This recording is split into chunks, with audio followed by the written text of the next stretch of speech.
Hello friends, सेनी kitchen में तमारुं स्वागत है। आज आपणे बनावीशुं चूरमाना लाडू, जे बधा ज घरमां बनता ज होय छे।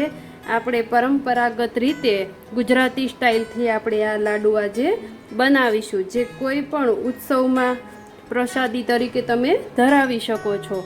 अने गळ्युं खावानुं मन थयुं होय तो पण झटपट बनी जता आपणे आ लाडू बनावीशुं। आ लाडू जेटला देखावमां सुंदर छे तेटला ज खावामां पण सुंदर छे। तो चालो लाडू बनाववानी आपणे शरूआत करीए। चूरमाना लाडू बनाववा माटे मैं अहींया 2 कप जेटलो भाखरीनो लोट लीधो छे।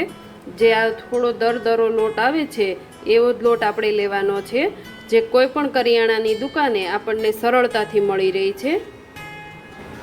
हवे एक वासणमां आपणे आ लोटने लई लेशुं। तमारी पासे जो भाखरीनो लोट ना होय तो तमे तेमां 2 चमची जेटलो रवो झीणो आवे छे ते रवो पण तमे एड करी शको छो। तेना लीधेथी तेनुं टेक्चर छे ए आवुं करकरुं थई जशे। हवे त्यारबाद અમે 3 मोटा चमचा जेटલું મેં તેલ લીધું છે, એને આપણે મોણ માટે આમાં એડ કરી દઈશું। અને તમારે તેલની જગ્યાએ ઘી લેવું હોય તો તમે ઘી પણ લઈ શકો છો।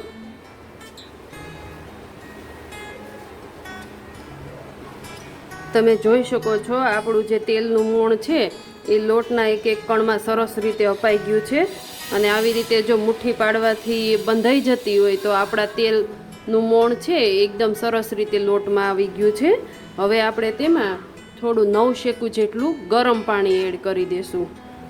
આપણે જ્યારે લાડવાનો લોટ બાંધીએ ત્યારે હંમેશા થોડું ગરમ જ પાણી લેવાનું છે, જેના લીધેથી આપણો લોટ છે એકદમ સરસ રીતે બંધાઈ જશે। અને પાણીને આપણે એકસાથે એડ નથી કરવાનું, થોડું થોડું કરી અને આમાં આપણે પાણી એડ કરતું જવાનું છે અને તેનો થોડો કઠણ લોટ બાંધવાનો છે। તમે જોઈ શકો છો આપણો કઠણ એવો લોટ છે એ બંધાઈને તૈયાર થઈ ગયો છે। આટલો કઠણ આપણે એને રાખવાનો છે અને તેના માટે મારે અડધા કપ કરતાં પણ ઓછા પાણીનો યુઝ થયો છે। હવે આપણે જે આ લોટ તૈયાર કર્યો છે તેમાંથી થોડો લોટ લઈ અને આવી રીતે એને હાથની વચ્ચેથી દબાવી દેવાનો છે। આવી રીતે તેનું મુઠ્ઠિયું બનાવી લીધા બાદ તેને અહીંયા વચ્ચેથી આપણે આંગળી વડે પ્રેસ કરવાનું છે।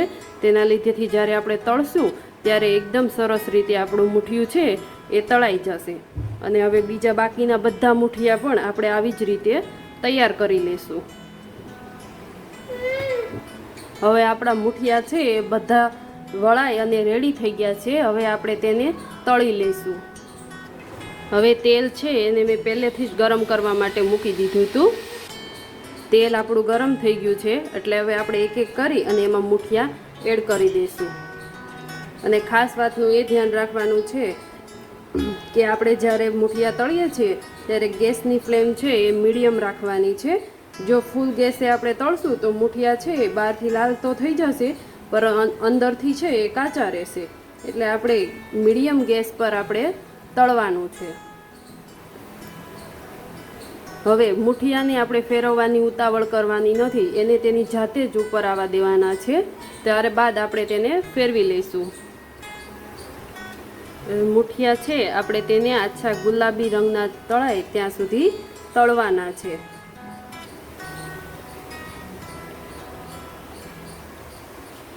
હવે 6 થી 7 મિનિટ જેવું થઈ ગયું છે અને આપણા મુઠિયા છે એકદમ તળાઈ અને રેડી થઈ ગયા છે। તો હવે આપણે છે એને એક પ્લેટમાં કાઢી લઈશું અને ઠંડા કરવા માટે મૂકી દઈશું। હવે 10 મિનિટ થઈ ગઈ છે અને આપણા મુઠિયા છે એકદમ ઠરી ગયા છે। હવે તેને આપણી આવી રીતે કટકા કરી અને એક મિક્સર જારમાં લઈ લેશું। હવે આવી રીતે મિક્સર જારમાં કટકા કરી અને આપણે તેનો ફાઇન ચૂરમું બનાવી લેશું। હવે આપણું ચૂરમું છે એ ક્રશ થઈ ગયું છે। હવે આપણે એક ચારણામાં લઈ અને આવી રીતે તેને ચાળી લેશું, જેનાથી ચૂરમું છે એક સરસ થઈ જાય એક સરખું। એટલે બાકીનું બધું ચૂરમું છે એને આપણે આવી રીતે ચાળી લેશું। હવે આપણું ચૂરમું છે એ સરસ રીતે ચડાઈ અને તૈયાર થઈ ગયું છે। જોઈ શકો છો આપણું ચૂરમું છે લાડવા બનાવવા માટે એકદમ તૈયાર છે। હવે મેં અહીંયા એક પેનમાં 2 ચમચી જેટલું ઘી ગરમ કરવા મૂક્યું છે. તેમાં આપણે 3 થી 4 ચમચી જેટલા કાજુ અને બદામ એડ કરી દઈશું. તેને આપણે આમાં ઘી ધીમા તાપે શેકી લેવાના છે. લાડવામાં જો આવી રીતે ડ્રાયફ્રૂટને આપણે શેકીને નાખીએ ને તો એનો ક્રંચ છે એ ખૂબ જ સરસ લાગે છે. એટલે ડ્રાયફ્રૂટ છે એને આપણે થોડા શેકી લઈશું. હવે આપણા ડ્રાયફ્રૂટ છે એ શેકાઈ ગયા છે. હવે આપણે તેને એક પ્લેટમાં કાઢી લઈશું.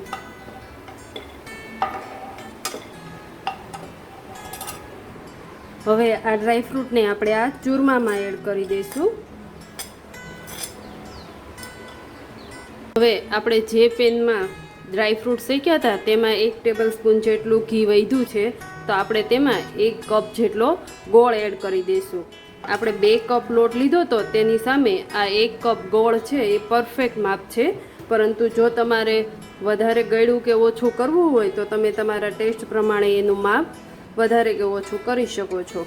હવે આપણે આ ગોળ છે એને એકદમ મેલ્ટ કરી લેશું. હવે આપણો ગોળ છે એકદમ મેલ્ટ થઈ ગયો છે, એટલે આપણે ગેસ છે એને બંધ કરી દઈશું.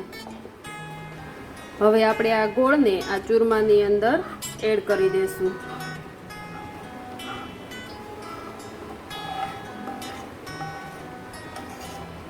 હવે ગોળ અને ચૂરમું બંનેને સરખી રીતે આપણે મિક્સ કરી લઈશું.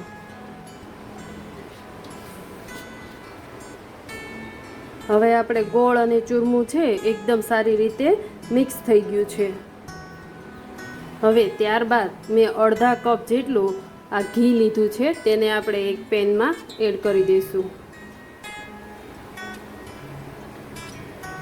2 કપ આપણે લોટ લીધો છે એટલે તેની સામે અડધો કપ ઘી એકદમ પરફેક્ટ માપ છે. અને આ ઘી છે આપણે તેને એકદમ મેલ્ટ કરી લેવાનું છે. ચૂરમામાં જો લાડવામાં ઘીનું પ્રમાણ થોડું વધારે હશે તો જ આપણને લાડવા ખાવાની મજા આવે છે. હવે આપણું ઘી છે એ મેલ્ટ થઈ ગયું છે. હવે આપણે બંધ કરી દઈશું ગેસ. હવે આપણે આ ઘીને આ ચૂરમામાં એડ કરી દઈશું.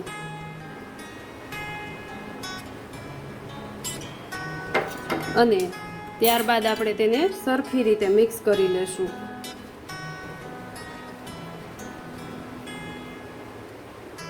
હવે ત્યારબાદ તેમાં 1 ચમચી જેટલો આપણે એલચી પાવડર મિક્સ કરી દઈશું. ઘી આપણે ગરમ એડ કર્યું છે તેની ઉપર જ આપણે આ એલચી પાવડરને એડ કરી દેવા. તેનાથી એની ફ્લેવર છે એ ખૂબ જ સરસ આવે છે. અને તેને આપણે સરખી રીતે મિક્સ કરી લઈશું. અને આ સમયે તમારે જાયફળનો પાવડર એડ કરવો હોય તો પણ તમે એડ કરી શકો છો. હવે સરખી રીતે આ મિક્સ થઈ ગયું છે. આપણે તેને હાથ વડે તેના લાડવા બનાવી લેશું. હવે આપણો આ લાડુ છે આવી રીતે 2 હાથે દબાવી અને મેં સરસ રીતે વાળી લીધો છે. અત્યારે તમારે આમાં ઘીનું પ્રમાણ વધારે લાગતું હશે, પરંતુ થોડી વાર થશે એટલે એ આપોઆપ એમાંથી ઘી ઓછું શોષાઈ જશે. એટલે આપણો લાડો છે એ વળીને તૈયાર થઈ ગયો છે. હવે આપણે બાકીના બધા જ લાડવા આવી રીતે વાળી લેશું. અહીંયા મેં એક પ્લેટમાં 1 ટેબલ સ્પૂન જેટલા ખસખસના બી લીધા છે.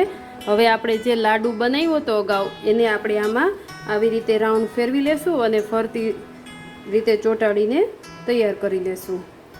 તો આપણો લાડુ છે એ એકદમ વળાઈને કોટ થઈને રેડી થઈ ગયો છે. હવે બધા જ લાડુ આપણે આવી રીતે કોટ કરી લેશું. હવે આપણા લાડુ છે એ એકદમ તૈયાર થઈ ગયા છે. આપણે તેને એક ડીશમાં લઈ લેશું. આવી રીતે જો આપણે લાડવા બનાવીએ તો તે ખાવામાં ખૂબ જ સરસ લાગે છે. ઘણા સમયથી આપણે આવી રીતે જ લાડુ બનતા આવ્યા છે, પણ જો કોઈ પણ ઉત્સવમાં આપણે આવી રીતે બનાવીએ તો તે ખૂબ જ સરસ લાગે છે. અને આવી રીતે આપણે પ્રસાદ પણ ધરાવી શકીએ છીએ. અને કંઈ સ્વીટ ખાવાનું મન થયું હોય તો ફટાફટ બની જાય તેવા લાડુ તૈયાર છે. જો તમને મારી આ રેસીપી સારી લાગી હોય તો મારી ચેનલને લાઇક, શેર અને સબસ્ક્રાઈબ જરૂરથી કરજો. અને આપણે જોઈ શકીએ છીએ કે આ લાડુ છે એકદમ સોફ્ટ બન્યા છે. જે મોઢામાં મૂકતા તે ઓગળી જાય તેવા બન્યા છે. તો આવી જ નવી રેસીપી જોવા માટે મારી ચેનલને સબસ્ક્રાઈબ જરૂરથી કરજો.